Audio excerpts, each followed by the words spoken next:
Hello everybody, Jake the Snake 52 is your host today with another Tuesday Talks. This time we have a special guest, hermeticlock. This player has left a big impact on the 2B2T community and has led and founded the notorious, more famous group, the Spawn Masons. You're going to want to watch as much of this video, especially at least the first 5 minutes, to really get a good take in this guy. Hopefully you can make it through the end. We have something special today. Thank you. Have a nice day.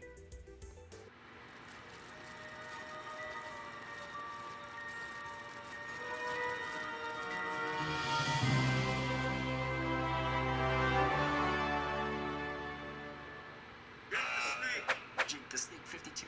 Jake the Snake 52. Hey, Hello, hermeticlock. This is Jake the Snake. how's it going? Is it okay if I record this conversation? Yeah. All right, I'll start now. Okay, hey, Cool. hermeticlock. Okay, hey. Well, a lot of people, they like 2B2T, and I think the problem people are having today is they don't really understand, like I feel like so many people have this desire to do something great, on the server and just have it's because it's more fun that way. So I just wanted to ask you a few questions. That's okay with you?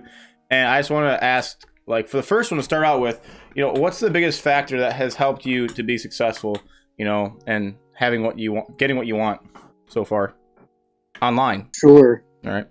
Sure. I think it really goes back to Discord as a platform existing in the first place.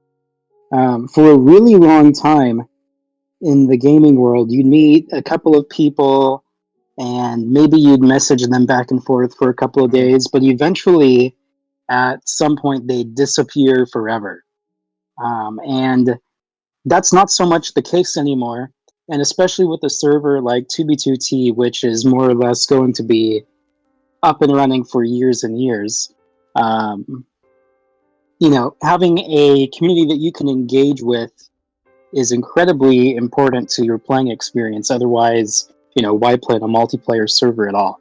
And so by being social on Discord, I was able to meet really interesting players and kind of get to know the community as a whole at first before kind of diving in and trying to do some of my own tasks.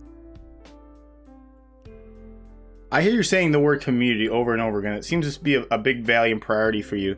So in these community built groups, what do you think are the habits? Were there an esoteric process that you went through in talking to people and messaging them every single day that you had to hold yourself to? Or is it just really you were on the receiving end, see who wanted to come to you and play with you? No, it's there's no kind of esoteric method to it. I started off with the Vortex Coalition and slowly kind of worked my way to meeting interesting players that I like to hang around with. And from there, I'd be introduced into other groups. But really, it was like, how can I make the most out of the situation I'm currently in? In 2016, it was with Voco.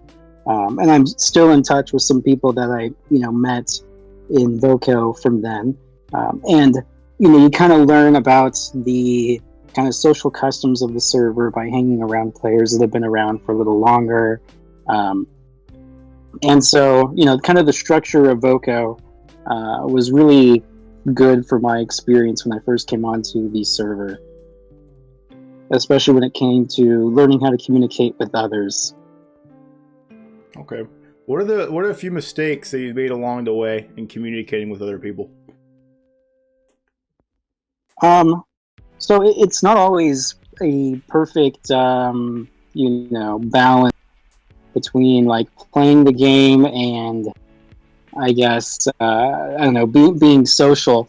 And normal conflicts especially if you're managing a larger group of people, conflicts arise, especially with communication. And sometimes if you're not in voice, it can be hard to dictate what your tone actually is. And so there have been several conflicts just interpersonally through every group that I've been involved with on the server. And at the end of the day, the majority of groups won't die from being incited or having others, destroy them from outside of it. It's internal conflicts that usually are what create big divisions inside groups that kind of cause them to wane over a period of time. Was the decision to that eventually ended up to for the Spawn Masons to the siege and then come back together with the kicking out of FIT, the YouTuber? Was that the hardest decision you ever had to make? It's actually a misconception that we kicked Fit from the group. Okay. We didn't actually kick Fit.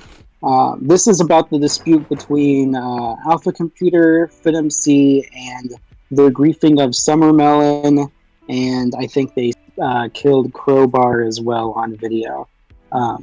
And of course, we kind of have rules in the Spawn Masons, like we should not harm another brother, and by definition, griefing a base another Spawn Mason is a member of is definitely harming another brother.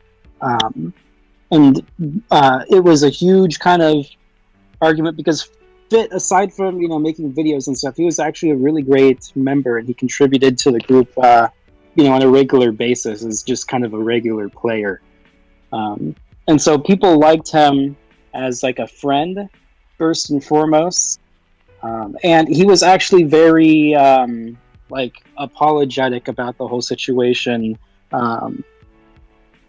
It wasn't as clear cut about like the rules in the Masons. We didn't have like any specific oaths that said you can't really destroy a base. These things are more well fleshed out right now, as we've kind of started a second iteration. But at the end of the day, when we ended up voting, Fit was decided it was decided that Fit should stay and that we should kick out Alpha Computer because Alpha Computer, being himself, decided to stir things up even further than usual, which is very in character for him to do, and not a lot of people understand just his attitude towards things. It's kind of his way of dealing with that. But Fit left when I ended up disbanding the Discord later, and he just decided not to come back. Do you see these, like, what if he was here today, if he was still in the group today, and do you see that as, like, I talked to him today, I just want to plug that in for a short thing. I couldn't get him a comment on the Spawn Masons at all. He was just talking about this new glitch in the game where you jump high with the crystals and whatever. But do you think that would be possible to have like that big of a social influencer to be a member of a group if any of them like do join for the long term? I mean, we have Celsi1 still as a member, and he comes along and he plays pretty often with us, and he'll jump into the VC and come to meetings and stuff. I think he may have social priorities with the Templars, but he comes around when he can, and we enjoy his presence.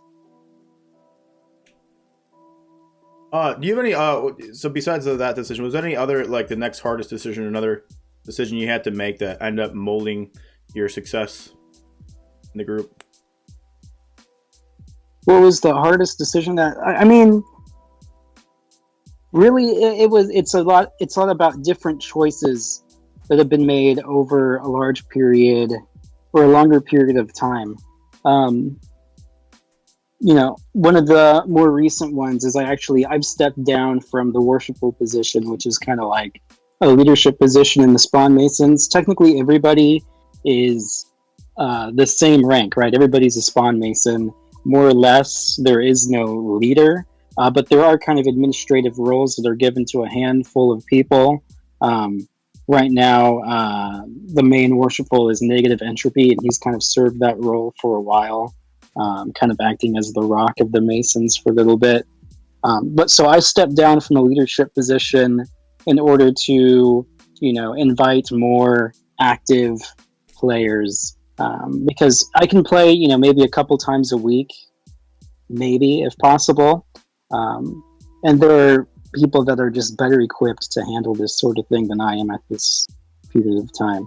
So it's been nice to watch people take something that I've created and kind of continue it on with the same, Oh. you know, attitude and I guess, I don't know, strive. They want to see it succeed in the same way that I do, and they're passionate about it. And so that's kind of a really nice thing to see, right? I really do think of, the Spawn Masons as kind of, this thing that I built on 2B2T that, now millions of people have kind of seen and heard about through YouTube.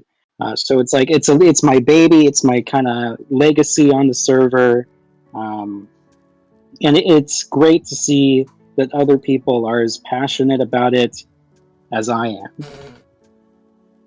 am. So you've obviously motivated hundreds of people in the group alone, not to say thousands outside of it, to be follow these set of whatever you would call them, ethics, or this group, whatever the group is built off of. So what motivated you to start it? And, what's the best advice you can give? Because in starting a big project, there's obviously a lot of people that are going to be naysayers and going to try to stop you, especially in the beginning stages. So what kind of motivated you throughout those stages, and what motivated you to start all together? Sure. So I wanted to bring people together in interesting ways. And one thing that hadn't really been done on the server yet in the different groups that I joined, and there were many I've been a part of, of course, Vortex Coalition, like I had said, Dawn Fury with Deloaded for quite a bit even longer than Vortex. Dawn Fury came back several years even before I joined 2B2T. But also I was in the Fourth Reich with Tim, Sun Wukong, Team Tabix. I did a lot of bases with those guys, and also Goodwill.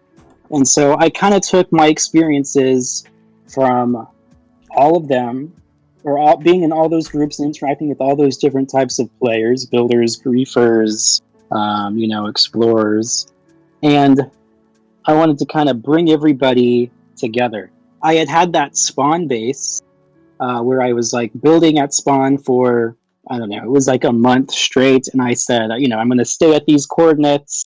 No matter how bad this place gets griefed, I will continue to build here. You're welcome to join me. So a couple people came to that as well. That was around the same time as people were kind of starting to go to the world border. So think like January, February of 2017. And from that kind of, Spawn Builders Club, the idea was kind of spun around that, hey, we kind of have something here. There's kind of a community that we're forming. There's that word again, right? Mm-hmm. And so we wanted it to be a member of this group. We didn't really have a name for it, but we had a couple concepts that were kind of thrown around. We wanted membership to mean something. And we wanted it to be a big deal when you became a member. That kind of starting experience is really what should set the tone for how you think the group should be.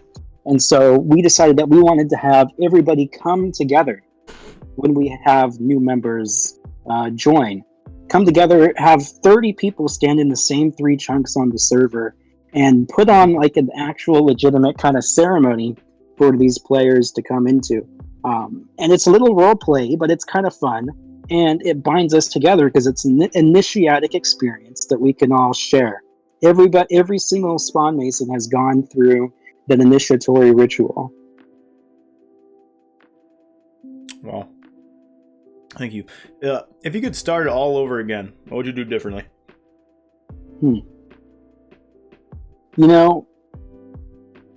I don't know if I would do anything differently.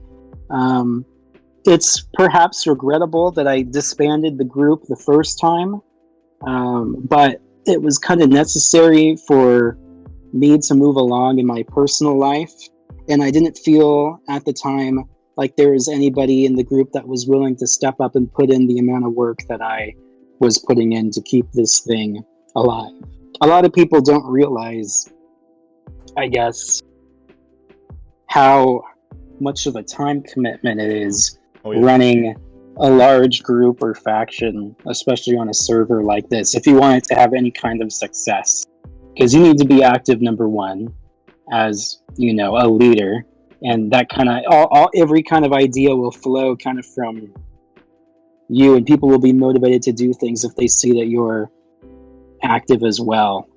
And so that's kind of, another reason why I decided to step down recently, so I could make room for more active players to have more of a leadership role. So it is maybe regrettable that I or I disbanded the group that first time, but I think what it led to today is better than what would have occurred had I have kept it around. I think it needed to be rebuilt in order for it to have the success that it has today. So, I don't want to make it about me, but what's one change that, whatever you know about me, or anybody, but I guess just for me, that I can make right now to help me get closer to my success and farther away from adversity? I guess, what's your definition of success? I mean, I just like to have like where people, they're majority, you can have the majority of people supporting instead of, I don't know. I mean, it's, instead of trying to wreck you down, we're just. If you go through the old like Reddit threads of the spawn base, nobody in the community was supportive of this project. I got a lot of hate for it, and people don't really remember that anymore. I'm not really sure, to be honest, what kind of sparked the change in attitude towards myself as a player on the server, and I suppose it was, I guess, probably starting the Spawn Masons and bringing all these people together and getting all the accolades from being in FitMC videos, perhaps. But, I didn't start off as a particularly well-liked player on the server. Now, that being said, I've never gone out of my way to, screw over other groups of players on the server. I try to be generally approachable and, personable to everybody that I interact with. Even though, and this maybe sounds like a little, whatever, but even though I've been in like YouTube videos and have like 1 million views, and I get messages every time I log into the server, I'm like really just a normal person. I'll talk with anybody, I'll interact with anybody. I'm not sitting high on a pedestal. I respond to every single direct message that I get. So I guess my advice to you, if you want to get along well with others, is to try to get along well to begin with. Well, I guess also for me, like reaching out to other people, obviously being, you get reached out to more than you reach out, sometimes when you're in position, when people are messaging you and stuff, and like when you're getting messaged, like just a bunch of, with people, like they're directly trying to harass you, and then there's 3 options there, right? You can either ignore them, you either respond to them nicely, or you can respond to them bad. So I guess there's just wisdom in that, right? Just being like a leader from within, because I think we tend to become those we admire, in a sense. And it's just, that's like more of, I think, like, that's why it's so good to interview you right now, because like you can't really get like, I don't know, to like get like a personal view of somebody, to admire, unless you know like how they handle these adversities when somebody comes up, and because there's a bunch of name calling the server, because as you know, some of the servers build up with like these people that, I'm not making fun of young kids at all, but their sole purpose is trying to stop whatever you're doing. So is it better to ignore these people, or is it better to create good relationships with them? What do you think? I think it's good to do a little bit of both. You don't want to ignore them completely, but you should try to, at least get them to not see you as an enemy. You should be that friendly neighborhood Jake the Snake that they have positive associations with, because you don't want negative players or people with bad intentions going after you. And you don't want to go after people either, because reputation is everything on a server like 2b2t. Yeah. Okay. Awesome, man. Do you think anything else to say? It's just me a video, so shout out to anybody, or thanking anybody.